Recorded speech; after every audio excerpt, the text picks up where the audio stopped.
terrible Dieu. Amen. Oui, nous sommes arrivés encore au moment là où nous allons manger ce que Dieu nous a réservé. Nous allons appeler le serviteur Niquette, qui a été au conseil spécial des ministres de Dieu ce soir. Que Dieu vienne, qu'il vienne encore nous donner le rapport de ce que Dieu nous a dit ce soir. Alors, avec vos encouragements, on va recevoir le serviteur de Dieu. Amen, amen. Amen, amen, amen. Amen, amen. Amen. Amen. Bonsoir, bonsoir, bonsoir. Amen. Amen. Amen. Ça fait longtemps, on est là encore ce soir.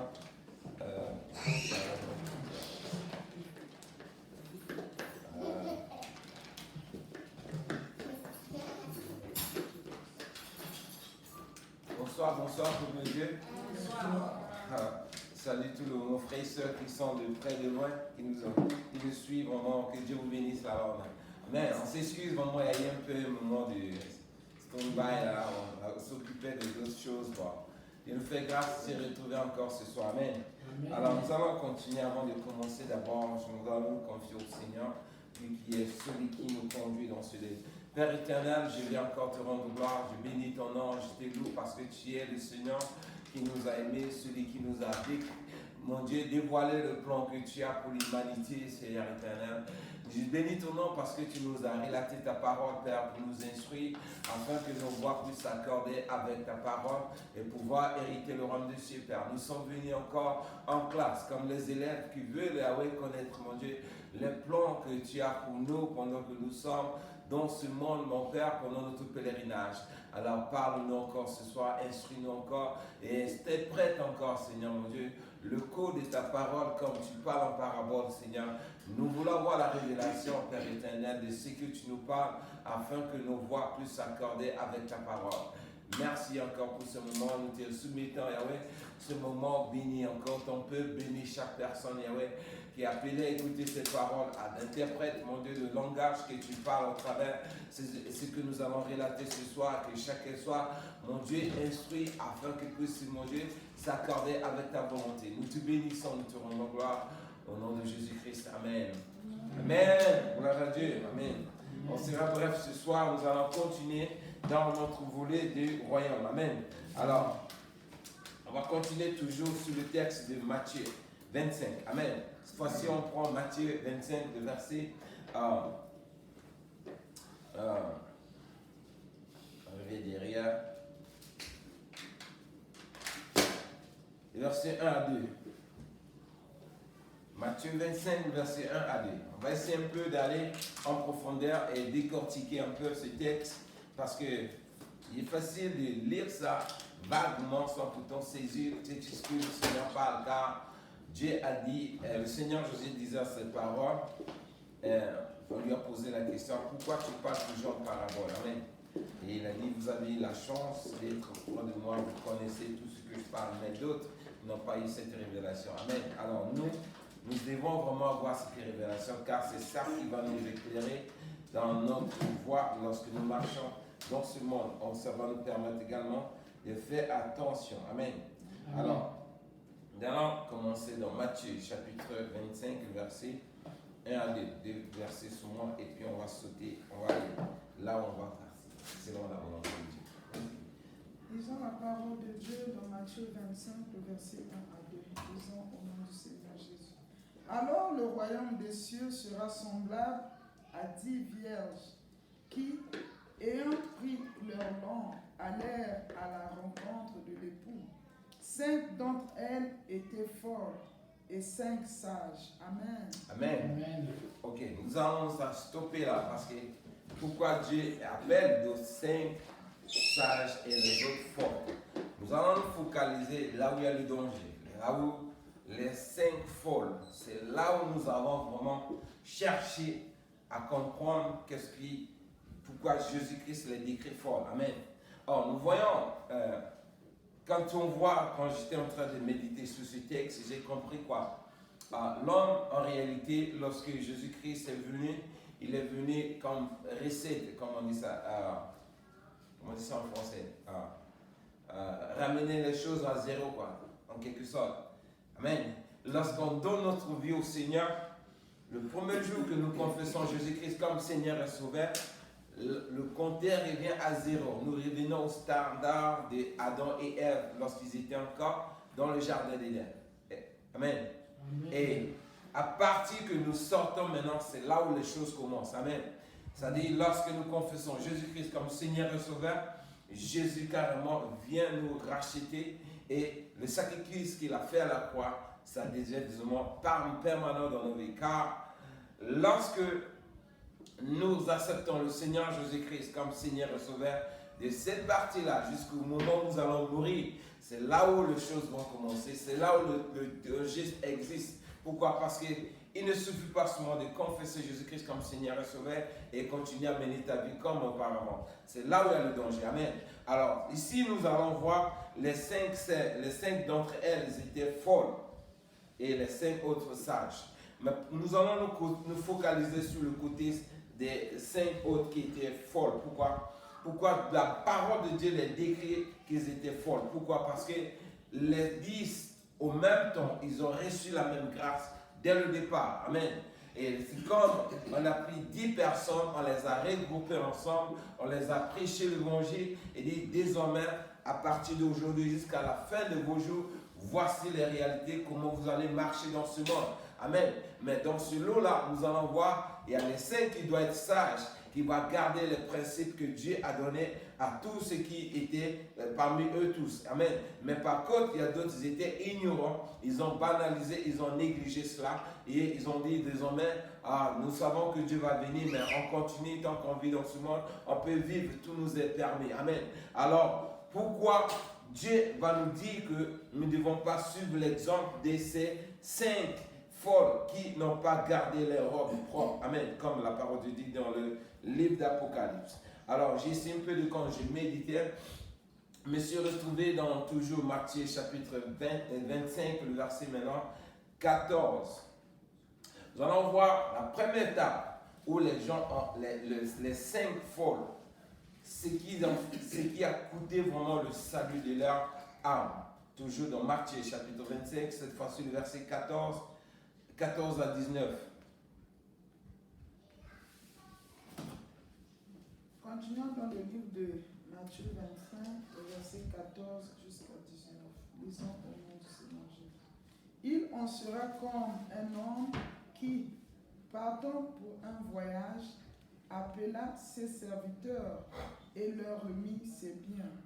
Il donna 5 talents à l'un, 2 à 2, et 2 à autre, et 1 au troisième, à chacun selon sa capacité, et il partit. Aussitôt celui qui avait reçu les 5 talents s'en alla, les fit valoir, et il gagna 5 autres talents. De même, celui qui avait reçu les 2 talents en gagna 2 autres. Celui qui en avait reçu qu'un alla faire un creux dans la terre et cacha d'argent de son maître. Amen. Longtemps après, le maître de ses serviteurs revint et leur fit rendre compte. Amen. Amen. Voyons, comme je disais au début, quand nous venons au Seigneur, le Seigneur nous fait tous la grâce lorsque nous le confessons et il annule toute la condamnation, c'est-à-dire le péché, tout ce qui était transgression. Dieu nous fait la grâce. Ici, voyons, il y a 2 types, il y a toujours 2 types de personnes, c'est-à-dire, nous voyons les 2 premières, celui qui avait reçu les 5 talents et 2 talents, sont toujours dans le lot des sages. Ceux-là, lorsqu'ils ont accepté le Seigneur Jésus-Christ comme Seigneur et Sauveur, ils se sont mis carrément à servir Dieu et au moyen de leur foi, et ça dit toucher les autres personnes et ils se sont multipliés. Amen. Alors, donc ils se sont mis à servir Dieu dans le royaume des cieux. Pendant qu'ils servent Dieu, l'onction, la grâce que Dieu les a accordée, ça a été multiplié en 2. Fois 2 quoi. Amen. Or, nous voyons maintenant l'élément, le dernier qui avait un seul talent. Celui-là, il a commencé à réfléchir, raisonner. Au lieu de chercher à faire ce qu'il doit faire, il prend la grâce que Dieu lui a donnée, il est parti enterrer cela. Et voilà, il attendait la venue du Maître. Amen. Or, si nous voyons les 2 autres là, c'est l'image des 5, comme je l'ai dit, au moment où ils ont donné leur vie au Seigneur, ils ont gardé la foi, ils continuent à servir Dieu et en gardant le Saint-Esprit en eux, et ils ont continué vraiment à chercher les intérêts du royaume de cieux. Amen. Or, c'est ça là qui les a permis à la fin, au retour du maître lorsqu'il est arrivé, et le pou qui venait, il a trouvé les 5 autres qui étaient prêts toujours à être enlevés. Et les 2 premiers et les 2 autres aussi dans le deuxième texte, nous voyons ceux-là, ils se sont multipliés lorsque le maître est arrivé. Ils ont vu que l'évangile a été au canal, par leur canal, ça a pu toucher d'autres personnes. Mais par contre, le serviteur méchant, tout ce que Dieu lui a donné comme don, connaissance, intelligence, il allait engloutir cela dans le plaisir de ce monde. Et qu'au lieu que l'un seul talent soit multiplié, il est parti enterrer cela. Amen. Alors, ce texte-là est en train d'attirer notre attention dans nos marches avec le Seigneur, parce que Dieu ne nous a pas appelés à rester seuls. Si dans nos vies, vraiment, mes frères et sœurs, notre vie spirituelle n'arrive pas à impacter les autres, nous courons les risques des 5 fois et le serviteur méchant que le texte est en train de nous montrer. Parce que c'est la parole de Dieu l'appelle le serviteur méchant. Amen. Alors, nous avons reçu l'évangile, mais pourquoi s'asseoir et attendre que la venue du Seigneur? Quel est l'avantage que nous pouvons avoir si nous restons assis au lieu de se mettre à chercher la présence de Dieu, à chercher à servir Dieu? Car nous devons reconnaître, mes frères et sœurs, les serviteurs méchants et les 5 folles, c'est ceux-là qui n'ont pas valorisé la grâce qu'ils ont reçue envers leur maître, ou bien envers le pour le Seigneur Jésus de l'autre côté. Amen. Parce que lorsque tu te vois toi-même, tu es en l'enfer, tu attends la condamnation éternelle, et Jésus-Christ vient te délivrer là-bas, le zèle que tu auras servi Dieu, ça sera en guise des reconnaissances pour ses bienfaits. Mais celui qui ne valorise pas cette grâce-là, c'est celui-là il est comme le serviteur méchant, c'est-à-dire pour lui, c'est normal, il mérite vraiment d'être gracié et il mérite vraiment de mener sa vie comme se doit, parce que c'est Dieu qui l'a mis dans ce monde et il n'a rien, il n'a pas de compte à rendre à qui que ce soit. Amen. Que cela ne soit pas notre partage, parce que Dieu ne nous a pas appelés à demeurer seuls. Notre foi doit avoir vraiment des fruits qui vont impacter ceux qui sont autour de nous, parce que c'est cela Jésus-Christ est venu. Il est venu seul dans ce monde. Il a appelé 12 personnes, 12 se sont multipliés. Jusqu'à aujourd'hui, ça continue à se multiplier. Ça, c'est l'onction que Jésus-Christ a apportée dans ce monde. Alors, toi et moi, qu'est-ce que nous sommes en train de faire pour que l'évangile aussi puisse impacter les autres? Amen. Voilà pourquoi, avec les talents que nous avons, c'est-à-dire que ce soit le travail de nos mains, que ce soit l'intelligence que nous avons, Dieu nous a donné dans ce monde, que ce soit la santé que Dieu nous donne dans ce monde, que ce soit la force physique que Dieu nous donne dans ce monde. Chaque partie de nos corps doit impacter le royaume de Dieu. C'est ce que ça signifie.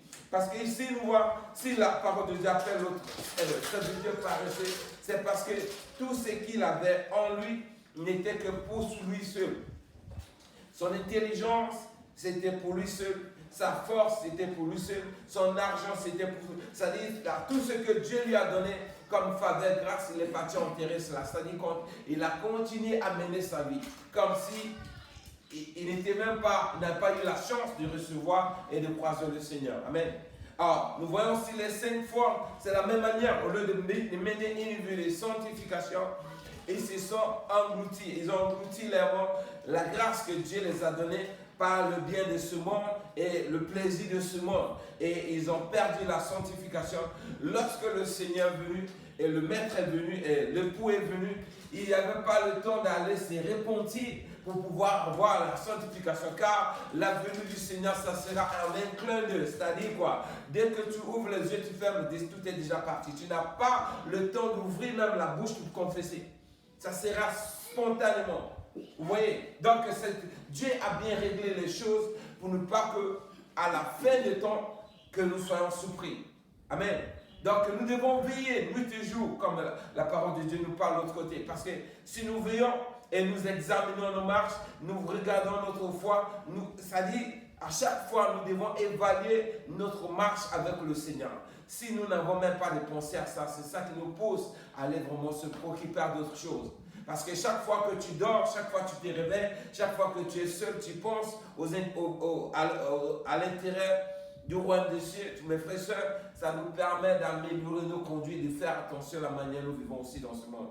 Mais si nous ne pensons pas, nous n'attendons que le dimanche, venir prier, et puis le lundi, mardi, mercredi jusqu'à vendredi ou samedi, on est à la maison, on s'occupe vraiment des choses, de la chair, ça risque vraiment de nous coûter le salut de nos âmes. Amen.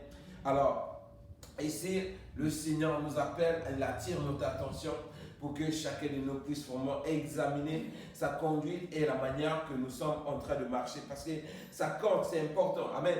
Nous allons voir aussi, quand on descend bas là-bas, on voit aussi le serviteur méchant, celui qui déverse son maître une somme colossale ou lui-même, quel que soit comment, il ne pouvait pas payer cela. Amen. Attends, on va aller là-bas. Alors, en bas maintenant, non, dans Matthieu 18 maintenant. Et puis je vais revenir. Matthieu 18, verset 22. Bon, prends à partir de 20. Matthieu 18. Matthieu 18, verset 21. Jusqu'à là, ça c'est un peu long, jusqu'à 35. Lisons la parole de Dieu dans Matthieu 18, le verset 21 à 35. Lisons au nom du Seigneur. Bon, prends 22, c'est bon. En ce moment, 22. Jésus lui dit, je ne te dis pas jusqu'à 7 fois, mais jusqu'à 70 fois, 7 fois. C'est pourquoi le royaume des cieux est semblable à un roi qui voulait faire rendre compte à ses serviteurs. Quand il se mit à compter, on lui en amena un qui devait 10 000 talents. Comme il n'avait pas de quoi payer, son maître ordonna qu'il fût vendu, lui, sa femme, ses enfants et tout ce qu'il avait, et que la dette fût acquittée. Le serviteur, se jetant à terre, se prosterna devant lui et dit, Seigneur, aie patience envers moi, et je te paierai tout. Ému de compassion, le maître de ce serviteur le laissa aller et lui remit la dette. Après qu'il fut sorti, le serviteur rencontra l'un de ses compagnons qui lui devait 100 deniers. Il le saisit et l'étranglait en disant, paye ce que tu me dois. Son compagnon, se jetant à terre, le suppliait, disant, aie pitié envers moi, je te le payerai. Mais l'autre ne voulut pas, et il alla le jeter en prison, jusqu'à ce qu'il eût payé ce qu'il devait. Ses compagnons, ayant vu ce qui était arrivé, furent profondément attristés. Et ils allèrent rencontrer à leur maître tout ce qui était passé. Alors le maître fit appeler ce serviteur et lui dit, méchant serviteur, je t'avais remis et entier ta dette, parce que tu m'en avais supplié. Ne devais-tu pas aussi avoir pitié de ton compagnon, comme j'ai eu pitié de toi? Et son maître, irrité, le livra au bourreau jusqu'à ce qu'il eût payé tout ce qu'il avait. C'est ainsi que mon Père céleste vous traitera, si chacun de vous ne pardonne à son frère de tout son cœur. Amen. Amen. Ici, nous voyons maintenant la loi de l'importance de la grâce. Amen. Voyons ce serviteur qui, ça c'est nous autres, amen, mes frères et sœurs, tant qu'on a envie dans ce monde-là, c'est ce que nous sommes. Chaque fois que nous venons devant le Seigneur, nous demandons pardon. On s'incline devant lui pour confesser nos péchés. Amen. Dieu nous dit, on vient demander le péché et le pardon pour que Dieu nous pardonne. Et si nous voyons ce serviteur et qu'il avait une dette qu'il ne pouvait pas payer lui-même seul, c'est-à-dire on pouvait le prendre, lui, sa femme, ses enfants, tous ses biens, pour qu'il paie la dette. Mais il est venu se prosterner devant son maître pour nous supplier, pour lui demander le pardon. Que Dieu lui gracie vraiment et que Dieu, son maître lui pardonne parce qu'il ne pourra pas payer la dette. Amen. Ah, c'est de la même manière comme nous, ce que nous avons fait, ce que nous posons comme acte, nos péchés, mes frères et sœurs, si on pouvait rassembler tous les péchés, tout le péché que nous commettons dans ce monde, et Dieu nous dit de payer cela, personne ne pourra le faire. On est incapable. Amen. Or, ce serviteur est l'image de chacun de nous. Si la manière dont nous vivons, nous venons demander la grâce à Dieu, et que nous, envers les autres, nous sommes méchants, nous exprimons la méchanceté de nos actions, mes frères et sœurs, il est écrit de la même manière que nous pardonnons, Dieu aussi nous pardonne. Amen. Voilà pourquoi nous sommes en train, sur le volet du royaume de Dieu, que nous sommes en train de chercher, mes frères et sœurs, n'ignorez pas même un iota, comme dit la parole de Dieu. Même un petit truc. Bon, si tu as quelqu'un qui t'a vraiment offensé, s'il y a quelqu'un vraiment, il t'a fait du tort, il t'a fait mal, et c'est difficile à pardonner, il est mieux de pardonner que d'aller subir la condamnation éternelle. Car Dieu nous a pardonné, c'est à nous également de pardonner ceux qui nous offensent. Car si nous gardons cela à cœur, mes frères et sœurs, c'est nous-mêmes qui allons récolter les conséquences. Parce que Dieu nous a pardonné. Si nous, qui devaient subir la condamnation éternelle, en allant en l'enfer pour toujours, pour l'éternité, Jésus-Christ est venu nous gracier parce qu'on a été incapable de payer vraiment le prix de nos offenses. Jésus nous fait sortir de là-bas et nous, par contre, nous partons vers ceux qui nous traitent. Ce sont des minables, des petits trucs, souvent c'est des paroles, souvent c'est des petits gestes et nous gardons cela. On n'arrive pas à pardonner. Mes frères et sœurs, ça risque vraiment de nous coûter vraiment le sang de nos âmes. Amen. Donc ici, ce texte nous enseigne à reconnaître la grâce que nous avons vraiment reçue de la part du Seigneur, valoriser cela et ignorer tout ce que l'homme peut nous faire dans ce monde. Car si nous voyons les choses comme ça, tu regardes, lui il est en train de me traiter ainsi. Mais si je vois le prix que Jésus a payé à la croix, que moi je suis incapable de payer, je vais ignorer tout cela. Voilà pourquoi c'est là où nous, on s'abaisse. Amen.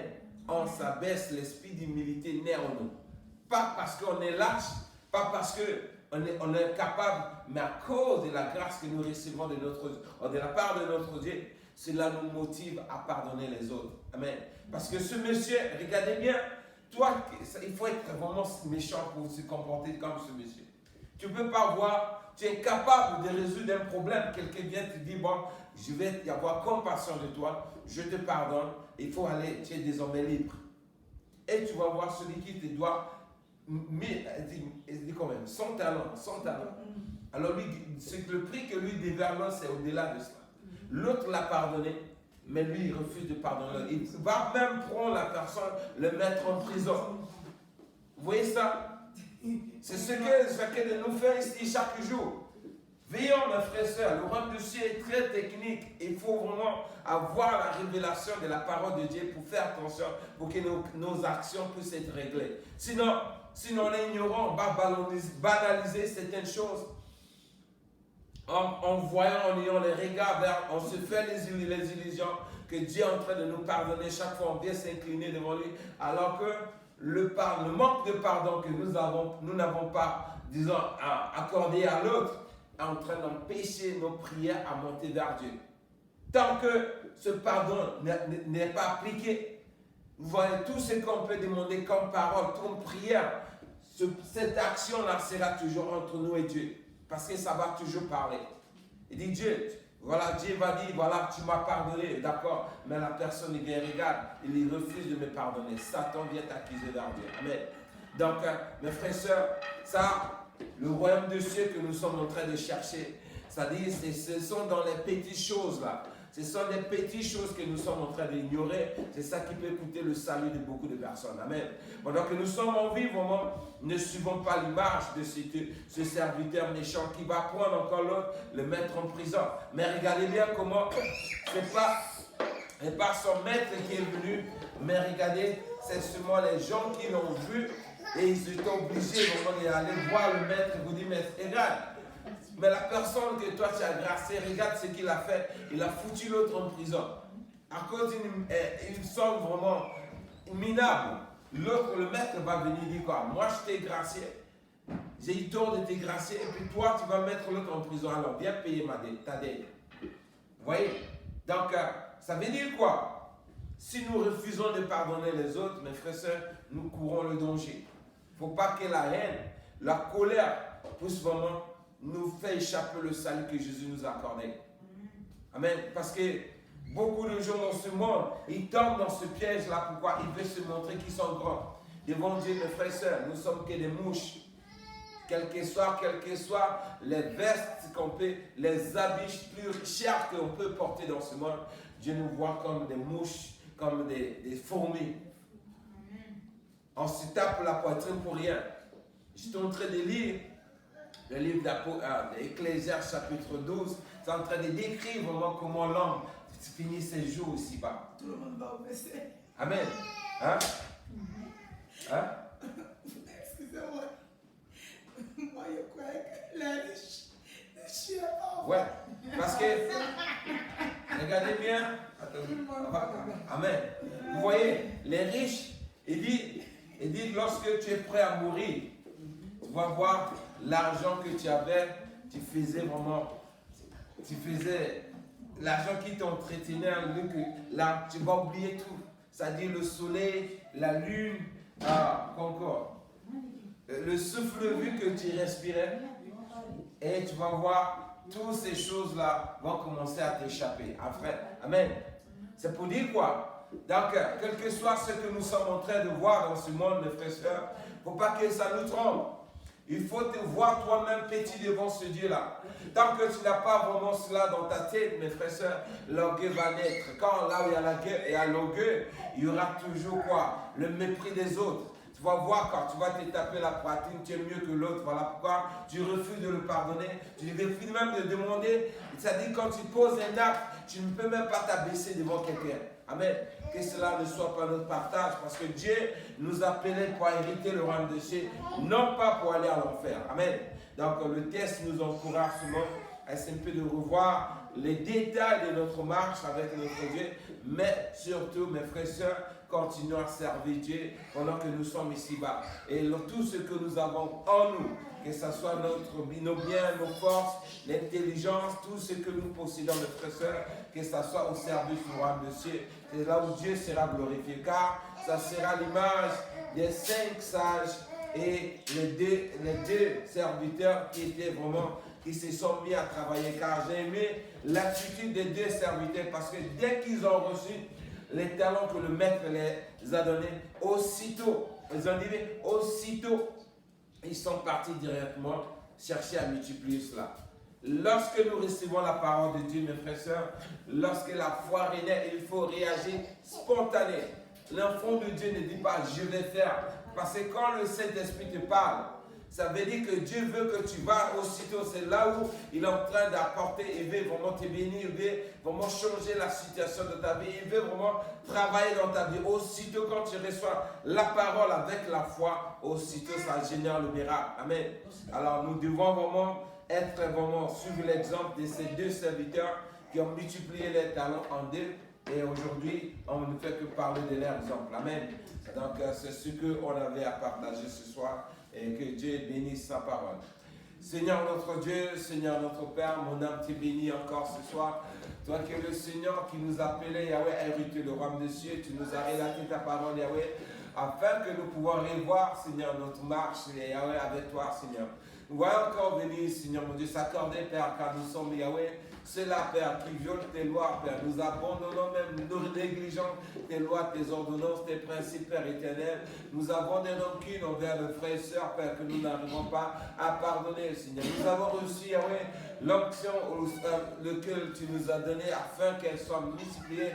Mais jusqu'aujourd'hui, Père, nous croisons les bras, nous dormons, nous s'asseyons devant les télé, Yahweh, pour passer des heures, alors que tu nous attends, mon Dieu, à travailler dans ta moisson, Seigneur. Que cette parole, Yahweh, vienne encore, Seigneur, secouer, mon Dieu, remuer notre foi, parce que nous voulons nous lever, Yahweh, et travailler comme les deux serviteurs qui ont travaillé en multipliant leurs talents, et le maître était réjoui de les voir, Seigneur, mon Dieu, du travail qu'ils ont fait, Seigneur. Car c'est ce que nous te demandons.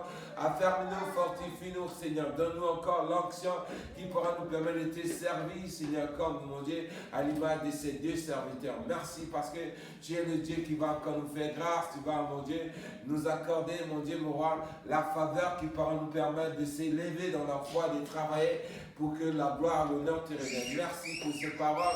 Bénis mes frères et sœurs qui m'écoutent, Père. Si, mon Dieu, parmi nous, Yahweh, il y a des gens qui sont faibles, Père éternel. Ils n'arrivent pas à pardonner, donner la force, comme tu l'as dit, Père. Il faut pardonner, Seigneur, mon Dieu, plus de 7 fois, 67 fois, Seigneur, Père éternel. Alors donne, mon Dieu, l'onction, mon Dieu, de chacun, à ton peuple, Père, que nous ayons, mon Dieu, l'esprit d'humilité, d'apprendre à pardonner les autres, car comme tu nous pardonnes. Merci, car nous savons, Père, tu es le Dieu merveilleux, tu ne vas pas nous abandonner. Nous te remercions, nous te bénissons. Au nom de Jésus-Christ, Amen. Amen. Gloire à Dieu.